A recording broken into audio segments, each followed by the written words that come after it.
दोस्तों, क्या यह जरूरी है कि आप हर मेरी बात से सहमत हो, जो मैं बात कहूं उससे सहमत हो? जरूरी तो नहीं है।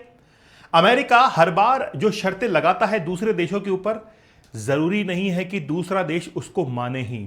और जो मानने के लिए विवश करता है, इसका मतलब है कि उसके अंदर घमंड है। अगर मैं आज ये कहूं कि मेरी ही बात सही है, मैं गलत हूं। अमेरिका ये कहता है कि मैं ही तुमसे ट्रेड करूंगा, मैं चाहे जैसा ट्रेड करूंगा।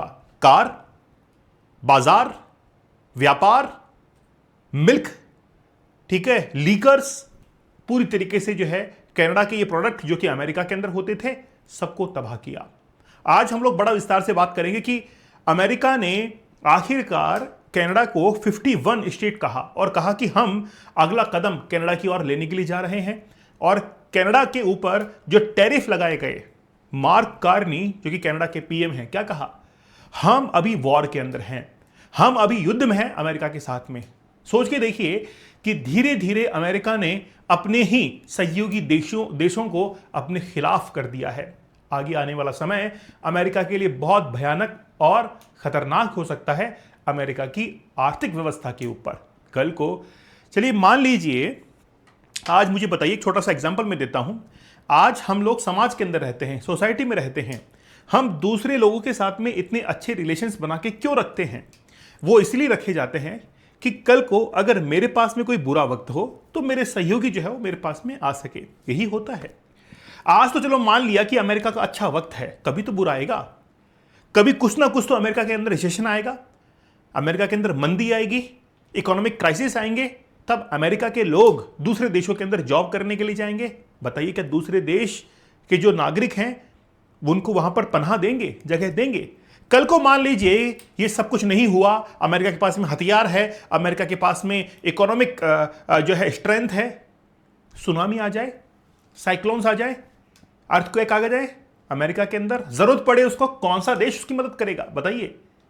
यह अहम है, यह घमंड है अमेरिका का। आज नहीं कल इनको पता चलेगा। चलिए दोस्तों, रिसेंटली क्या हुआ है? मार्क कार्नी ने कहा है वी गॉट अटैक्ड, हमारे ऊपर हमला हुआ है। Carney says Canada at war with US over Trump's 50% tariff.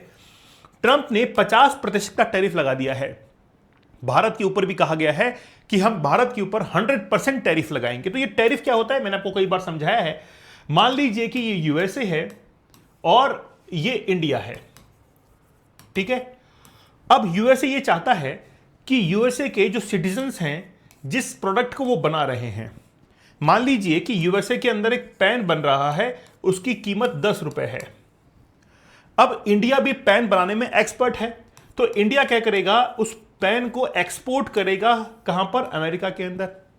जिस पेन की कीमत कितनी रुपए होनी चाहिए थी? 10 रुपए से ज्यादा होनी चाहिए थी। इंडिया ने क्या किया? वो पेन 8 रुपए के अंदर ही कहां पर एक्सपोर्ट कर दिया? अमेरिका के अंदर।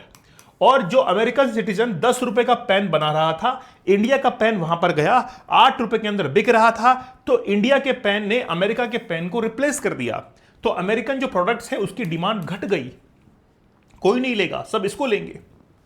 अब इस चीज से बचने के लिए अमेरिका क्या करेगा? टैरिफ लगाएगा इंडिया के प्रोडक्ट्स के ऊपर। अगर मान लीजिए कि इसके ऊपर 100% टैरिफ लगा दिया जाता है तो इसी वस्तु की कीमत डबल हो जाएगी, 16 रुपए हो जाएगी। अब इस पेन को कोई नहीं खरीदेगा। तो फिर इंडिया ने कहा कि भाई तुम हमारे प्रोडक्ट के ऊपर टैरिफ लगाते हो, अब तुम्हारे वहां से भी जो सामान आएगा उसके ऊपर भी हम लोग टैरिफ लगाएंगे, सेम जैसे को तैसा। अब चलते हैं कनाडा के ऊपर। बात आसान है, समझ में आने वाली है। यूएसए और कनाडा यहां पर है, ठीक है ना। मैंने आपको इलॉन मस्क के बारे में पढ़ाया था, समझाया था कि इलॉन मस्क एक ऐसा व्यक्ति जो कि साउथ अफ्रीका से निकला हुआ, कनाडा गया और कनाडा से फिर अमेरिका पहुंचा। कनाडा के अंदर जिस चीज का वो काम किया करता था वो था वुड, लकड़ी का वो काम था, ठीक है ना, क्योंकि बहुत फेमस है। तो वो जो लकड़ी है वो कहां पर एक्सपोर्ट होती है? यूएसए के अंदर। और क्या एक्सपोर्ट होता है? मान लीजिए कि कार्स, डेयरी प्रोडक्ट्स वो एक्सपोर्ट होते हैं। तो कनाडा सस्ते दामों के अंदर अमेरिका के अंदर लकड़ी को भेज देता है। अब अमेरिका कहता है कि नहीं, हम उसके ऊपर 50% टैरिफ लगा देंगे। अब जिस लकड़ी की कीमत 100 रुपए थी वो 150 रुपए हो जाएगी, इसलिए अमेरिकन मार्केट में उसको जगह नहीं मिलेगी, ठीक है। अमेरिकन ऑफर दिया कि अभी हम लोग 50% टैरिफ लगा रहे हैं, है ना। टैरिफ लगा रहे हैं और 20 अगस्त से वो लागू हो जाएगा।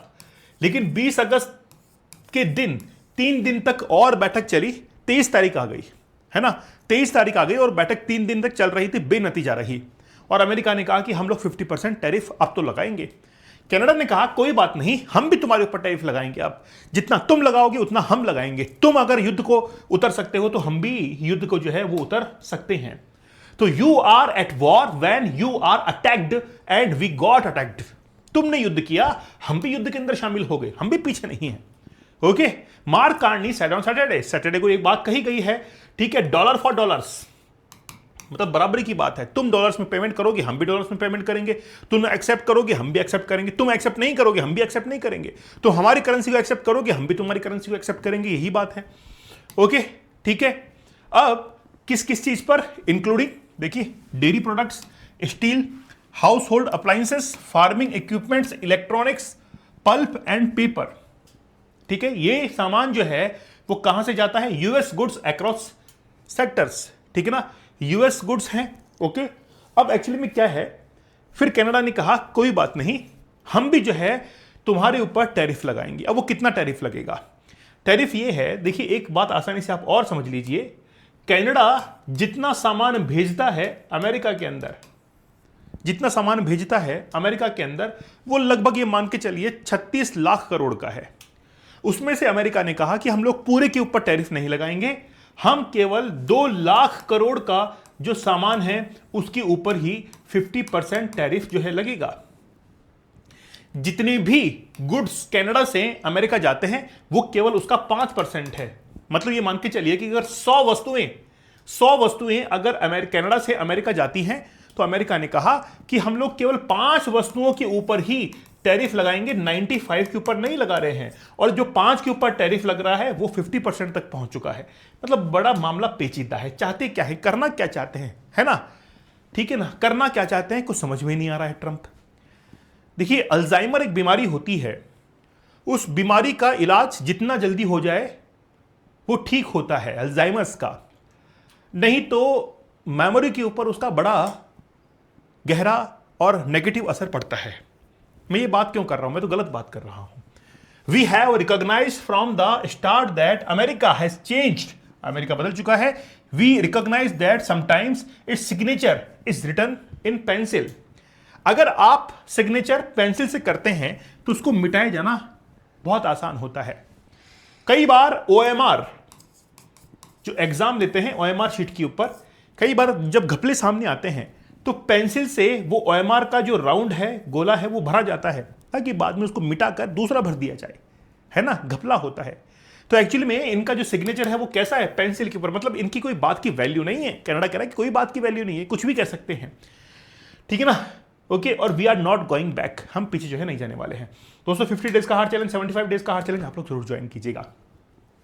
अमेरिका और कनाडा के बीच में जो टोटल ट्रेड है वो 68 लाख करोड़ का है, 68 लाख करोड़ का है। अमेरिका से कनाडा निर्यात होता है लगभग 32 लाख करोड़ का, और कनाडा से अमेरिका जाता है 36 लाख करोड़ का। इतना, ठीक है ना, काफी अच्छा व्यापार है। कनाडा क्या निर्यात करता है, एक्सपोर्ट क्या करता है, एक तो crude oil, automobile, auto parts, मतलब कार्स वगैरह के पार्ट्स वगैरह जो है कनाडा से अमेरिका के अंदर जाते हैं। अमेरिका से क्या आता है, मशीनरीज आती हैं, है ना, एनर्जी, ठीक है, और लकड़ी का, वुडन का, कागज वगैरह, ये है ना, ठीक है, अमेरिका से कनाडा निर्यात किए जाते हैं। मतलब बहुत सारा आइटम है, कुछ कॉमन पार्ट भी देखिए, आप देख सकते हैं ऑटोमोबाइल वगैरह, ऑटोमोबाइल उधर भी है इधर भी है, दोनों तरफ कॉमन फैक्टर है। मैं पहले बहुत खुश हुआ करता था जब मैं कई बार वीडियोस के अंदर देखता था कि अगर आपको अमेरिका से कनाडा अगर जाना है तो बहुत से लोग जॉब करने के लिए यूएसए से कनाडा और कनाडा से यूएसए आते हैं, कोई बाउंड्री नहीं है। मुझे यार देखो कितने डेवलप्ड देश हैं ये, तो कितने अच्छे देश हैं, है ना, कितने नन्हे मुन्ने देश हैं, समझदार देश हैं कि इनके बीच में कोई बाउंड्री नहीं है। और यहां पर भारत, हिंदुस्तान, पाकिस्तान के बीच में फेंसिंग कर रहे हैं, दिन रात निगरानी कर रहे हैं, और यहां पर कोई मतलब ही नहीं है, नौकरी करने के लिए जा रहे हैं, आ रहे हैं, जा रहे हैं, आ रहे हैं, जा रहे हैं। बात बराबरी की थी ना, बात बराबरी की थी, लेकिन इसने इसको छोटा आंक लिया कि ये तो कुछ ही नहीं, मेरे कारण पल रहा है ये कनाडा, तभी तो हुआ। अगर ये कहता कि नहीं मेरा साथी है, मेरा दोस्त है, तब तो बात बनी रहती। लेकिन ये अगर ये कहने लगेगा कि तो मेरा बेटा है, तब दिक्कत हो जाएगी। और बेटा बेटा के हिसाब से रखा जाता है, बाप बाप होता है, समझ रहे हैं आप? तो ये रिलेशन इस तरीके से इनके मेंटेन हो रहे हैं। आप देखिए कि कनाडा's deep economy dependence on the United States even as Ottawa seeks to diversify its trading to relationship. More than 70% of Canadian goods export to the USA. Canada के अंदर जो 70% सामान बनता है वो कहां पर एक्सपोर्ट होता है? अमेरिका के अंदर। इसलिए अमेरिका को ये लगता है कि अगर मैंने वहां से इंपोर्ट को बंद कर दिया तो कनाडा तो गया, ये तो गया। और जब कनाडा की इकोनॉमी डाउन जाएगी तो अमेरिका का सपना सच हो जाएगा कि Canada is 51 state of America. America के झंडे के अंदर जो 50 सितारे हैं उनमें एक सितारा और जुड़ जाएगा और वो किसका होगा? वो होगा कनाडा का। इससे पहले रशिया से अलास्का तो लिया ही है, अलास्का जो कि रशिया से लिया हुआ है ट्रीटी के तहत, है ना, उसको भी मैंने कई बार कवर किया है, ठीक है ना। तो कुल मिलाकर बात यह है कि अब बहुत ज्यादा कंट्रोवर्सी क्रिएट हो चुकी है कनाडा और अमेरिका के बीच में, ठीक है। आगे आने वाले टाइम में बहुत मुसीबत हो सकती है अमेरिका के लिए। The latest dispute is not the first trade confrontation between Washington and Ottawa. पहली बार नहीं हुआ, इससे पहले भी कई बार हो चुका है। Softwood, lumber export to USA, इन चीज को लेकर, डेयरी मार्केट को लेकर, ये पहले भी जो है इनके बीच में इश्यूज हो चुके हैं, है ना। 1989 के अंदर Canada US free trade agreement किया गया था। एक एग्रीमेंट और है the North America free trade agreement and its successor the USMCA. ये सब ट्रेड जो है कनाडा और अमेरिका के बीच में किए गए हैं। कुल मिलाकर बात यह है कि अमेरिका को लगता है कि यार दूसरा देश हमारे बिना सांस तक नहीं ले सकता है। ये कहना जो है वो किसका है? वो अमेरिका का है, ये बातों में लग रहा है।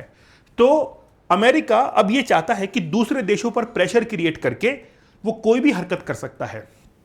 आज मान लीजिए कि कनाडा के ऊपर प्रेशर क्रिएट हो गया, कल को अगर अमेरिका ईरान के ऊपर अटैक करे तो कनाडा बोलेगा नहीं कि क्यों अटैक कर दिया भाई, अमेरिका के ऊपर सैंक्शंस लगाओ, ऐसा कोई नहीं कहेगा। सब कहेंगे ईरान के ऊपर सैंक्शंस लगाओ।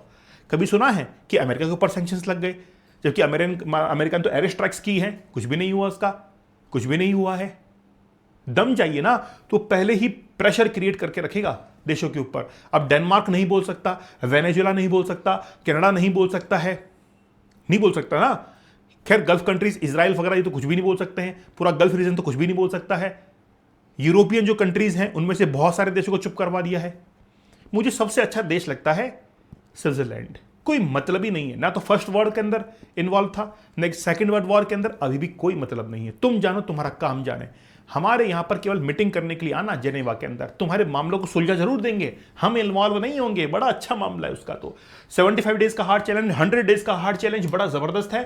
दीपक इंदौर ऑफिशियल टेलीग्राम चैनल पर जरूर ज्वाइन कर लीजिएगा। तो मिलते हैं आप लोगों से नेक्स्ट सेशन के अंदर। तब तक धन्यवाद, थैंक यू, जय हिंद।